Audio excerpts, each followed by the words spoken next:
যাই হোক, মৃত্যু সবার জন্য অবধারিত। আমি এখানে খুব খুশি হয়েছি যে সব দল যারা মোটামুটি এখন মাঠে আছে সবাই এসছি। নুরুল ইসলাম মনি ভাইয়ের সাথে আমার সবসময় সুসম্পর্ক। আজকে তার শোকে আমরাও শোকাভিভূত। তো সবাই তার মরহুমের জন্য দোয়া করব।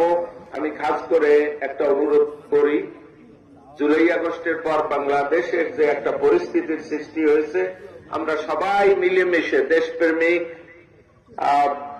সব আধিপত্যবাদের বিরোধী সবাই ঐক্যবদ্ধ।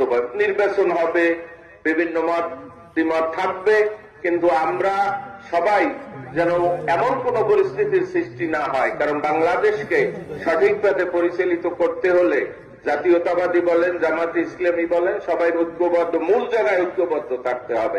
নির্বাচনে লড়াই করবো, ঝগড়া করবো, কিছু কথাও আসবে, আমরা না বললেও কর্মীরা হয়তো অনেক সময় বলে ফেলবে, কিন্তু মূল জায়গায় কিন্তু টার্গেট এক। এটা বিদেশিরাও চায়, এদেশের সরকারও চায়। মনিব এগুলো ভালো জানেন আমাদের চেয়েও, যে আধিপত্যবাদ বলতে আমি যাদের বুঝাইছি বুঝে গেছেন। তাদের খপ্পর থেকে বাঁচতে হলে আমাদের যারা জিন্দাবাদ বলি এক কথায় জিন্দাবাদ, এই জিন্দাবাদী গ্রুপ সব এক হইতে হইবে ইনশাআল্লাহ।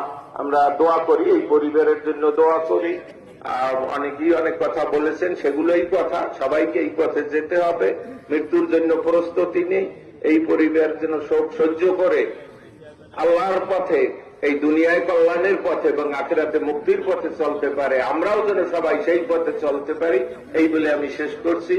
আখির দাওয়ানা আলহামদুলিল্লাহি রাব্বিল আলামিন, আমিন।